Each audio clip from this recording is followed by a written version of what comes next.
Hello साथीहरू नमस्कार। आज चाहिँ हामी इपिएस टपिक 2025 को परिमार्जित बुकको चाहिँ च्याप्टर 1 को मुन्वा एन्ड सङ्मोको बारेमा बुझ्ने प्रयास गर्दछौँ। टपिक रहेको छ हाङ्गुगे इन्सा येजल, कोरियाको अभिवादन शिष्टाचार। हाङ्गुगे भनेको कोरियाको, इन्सा भनेको अभिवादन, येजल भनेको शिष्टाचार। कोरियाको अभिवादन शिष्टाचार। हाङ्गुगेसनुन कोरियामा साङ्दे तारा विपक्षीको अनुसार इन्सा हानुन फाङ्सिगी थारुम्निदा अभिवादन गर्ने फाङ्सिक भनेको शैली अथवा तरिका, अभिवादन गर्ने तरिका थारुम्निदा फरक हुन्छ। छासिन बोदा, छासिन भनेको आफू, फोदा भनेको भन्दा, छासिन बोदा भनेको आफू भन्दा, नाइगा मानगना भनेको उमेर धेरै अथवा छिविगा नफुन सारा मेगेनुन उमेर अथवा पद चाहिँ नि उच्च भएको साराम एगेनुन व्यक्तिलाई आन्निङ हासेयो हेलो तोनुन यसरी नै आन्निङ हासिमनिक्का के छ रागो भनेर रागो मालहाम्य भनेको भनेर भनी अथवा भनी खोगेरुल सोगिगना शिरलाई झुकाउने अथवा हरिरुल खुब्य इन्सा हाम्निदा कम्मर झुकाएर अथवा बङ्ग्याएर इन्सा हाम्निदा अभिवादन गरिन्छ। खोगेरुल सोगिगना कम्मर झुकाउने अथवा हरिरुल खुबी हानुन, खोगेरुल सोगिगना शिर झुकाउने अथवा हरिरुल खुबी हानुन भनेको कम्मर बङ्ग्याउने गसुन कुरा साङ्दे बाङ्गे थ्यान भनेको विपक्षको बारेमा छोनग्याङ, छोनग्याङ भनेको के हो सम्मान रेस्पेक्ट, छोनग्याङुल नाथा नेनुन भनेको रेस्पेक्टलाई चाहिँ नि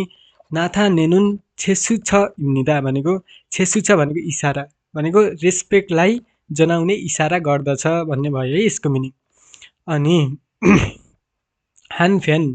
अर्कोतर्फ छासिन बोदा नाइगा अरिगना, अर्कोतर्फ छासिन बोदा आफूभन्दा नाइगा अरिगना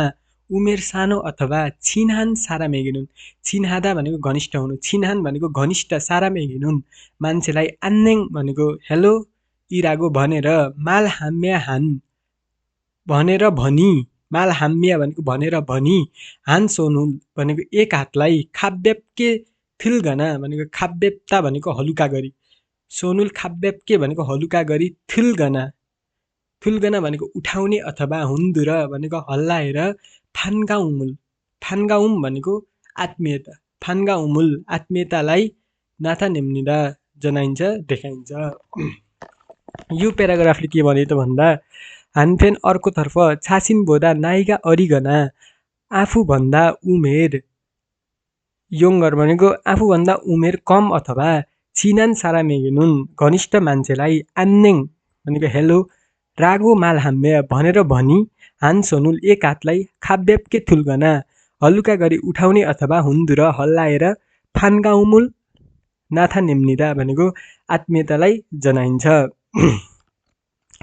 अब आयो दोस्रो प्याराग्राफ, तेस्रो प्याराग्राफ आन्नेङ हासेयो, आन्नेङ हासिमनिक्का आन्नेङ यी चाहिँ अभिवादन गर्ने हेलो जुन जे भने पनि हेलो जो भन्छौँ होइन। आन्नेङ हासेयो कस्तो छ, आन्नेङ हासिमनिक्का त्यही हो कस्तो छ, आन्नेङ हेलो जस्ता इन्सा हानुन सिगानेनुन भनेको अभिवादन गर्ने, अभिवादन चाहिँ सिगाने साङ्गवान अप्सी, साङ्गवान भनेको सम्बन्ध भनेको यिनीहरूको चाहिँ अभिवादन गर्ने यी शब्दहरू छन् नि अभिवादन गर्ने यिनीहरूको चाहिँ सिगाने साङ्गवान अप्सी भनेको समयसँग सम्बन्ध नभई आछिम बिहान छमसिम दिउँस छन्याक साँझ अन्जे तुन्जी जहिले सुकै सायङ हाल्छु इस्सुम्निदा प्रयोग गर्न सकिन्छ। यसले के भन्यो भन्दा अभिवादन गर्ने शब्दहरू चाहिँ जस्तो हामीले नमस्कार गरिन्छ नि होइन, त्यो शब्दहरू चाहिँ समयसँग त्यसको प्रभाव पर्दैन, हामीले जति बेला पनि हामीले यो अभिवादन चाहिँ गर्न सकिन्छ भन्ने कुरा भन्यो यसले है। अनि अन्तिम प्याराग्राफमा छ खोङजगिन साङ्हा एसनुन, खोङजगिन भनेको औपचारिक, खोङजगिन भनेको औपचारिक फर्मल सिचुएसन, खोङजगिन भनेको औपचारिक साङ्वा एसनुन अवस्थामा चाहिँ छुरो प्राय आक्सुरुल हाम्या इन्सा हाम्निदा, आक्सुरुल हादा भनेको हात मिलाउनु, आक्सुरुल हाम्या इन्सा हाम्निदा भनेको हात मिलाएर अभिवादन गरिन्छ। थामान भनेको यदि भन्ने भयो है यहाँ अर्थ, यदि छासिन बोदा नाइगा आफूभन्दा उमेर वल्छिन मानखन